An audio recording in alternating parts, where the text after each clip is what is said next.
Hi, everyone. Steve Adubato. We kick off the program with Ferlanda Nixon, who is the President and Chief Executive Officer of the Newark Regional Business Partnership. The website will come up right now. Ferlanda, thank you so much for joining us. We appreciate it. Thank you, Steve, for having me. Tell everyone what the partnership is, the business partnership is, and why it's so significant in the city of Newark, Brick City. Sure. So, the Newark Regional Business Partnership, affectionately known as NRBP, is a chamber of commerce. So, we are the premier chamber of commerce serving the greater Newark region. And we do what every chamber of commerce does. We provide connections, resources, advocacy on behalf of our members. So, we are a member-based organization, and our members are primarily businesses of varying sizes, small, medium sized, major corporations, and solo entrepreneurs.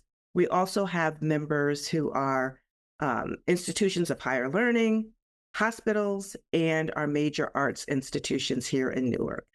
Let me ask you this. In terms of commercial real estate post-COVID, what is the commercial real estate situation in Newark as we speak today? Well, I don't think it's any different from any other city. Our downtown area, we do have a lot of vacant buildings here in the city, but we don't believe it's a reflection of the economy. We believe it's a reflection of the property owners trying to cash in on the value of their property, just holding on to it. And paying taxes, but not really doing anything, waiting for the right offer to come along. But the downtown area is thriving, and Newark is, it's on the cusp of a renaissance. The waterfront is being built up, and new residential housing you'll find being developed throughout the city in the downtown area. So it's very promising. For an entrepreneur looking to establish a business in Newark, what are some of the most pressing challenges they face, and are they any different in Newark than any other entrepreneur starting a business anywhere in the state or the country? So your second question is the easier one to answer. The challenges are endemic to just business ownership in general, no matter where you go. So access to capital will always be at the top of the list. And particularly, it's challenging for small businesses, for new businesses, trying to tap into sources of capital to either start your business, but more likely to scale up your business. And so what we try to do here at Newark Regional Business Partnership is to connect our members to varying funding resources. So obviously banks, but also the New Jersey Economic Development Authority has grant opportunities, and the city itself has its own grant opportunities that you can get through Invest Newark.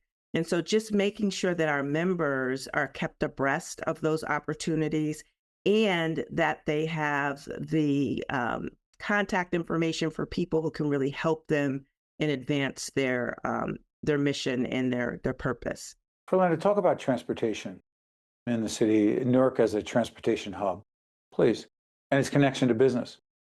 Oh yeah. So, that's probably the largest industry sector for Newark. You have the airport, you have, you have Amtrak, you have the Port Authority. It's the gateway, really, for the Northeast.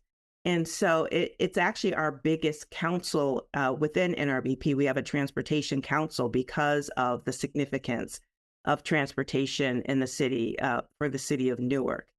And it's a hub. And so with that being a hub, industry and enterprise flourishes around that particular sector.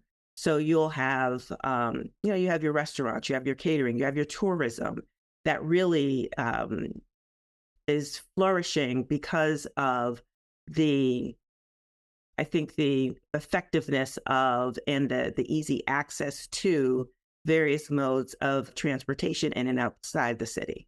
Last question, arts and culture. We've been longtime collaborators with NJPAC, New Jersey Performing Arts Center, and other arts institutions.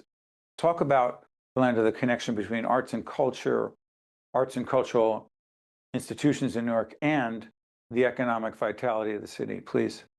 Yeah, I think that's a great question. And I think it's a great question to ask immediately after talking about transportation because it's all tied in That's together. right.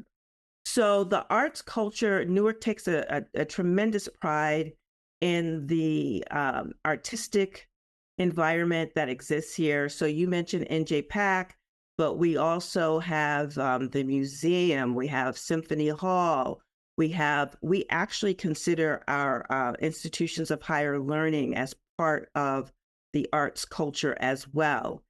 And if it works for tourism, right? So people need a reason to come to the city. And when you have a thriving arts culture, that satisfies that need. So you want to make sure that there's a vibe about the city that attracts people in, but you also want to make it easy for them to get in the city and out of the city. And you want people to come from all points around New Jersey, obviously, but we also attract a lot of visitors from Manhattan as well. And so when you have the ease and facility of that, it actually helps to thrive, build your economy and make it more profitable. Ferlanda Nixon, President and CEO of the Newark Regional Business Partnership. Ferlanda, thank you so much for joining us. Wish you all the best. Thank you so much. And again, thanks for having me. You got it. I'm Steve Adubato. Stay with us. We'll be right back. State of Affairs with Steve Adubato is a production of the Caucus Educational Corporation. Funding has been provided by United Airlines, Horizon Blue Cross Blue Shield of New Jersey, the Port Authority of New York and New Jersey, the New Jersey Economic Development Authority, EJI Excellence in Medicine Awards, a New Jersey Health Foundation program, New Jersey Sharing Network, PSEG Foundation, the Fidelco Group, and by NJ Best, New Jersey's 529 College Savings Plan. Promotional support provided by Insider NJ and by New Jersey Monthly. Public service is what we do.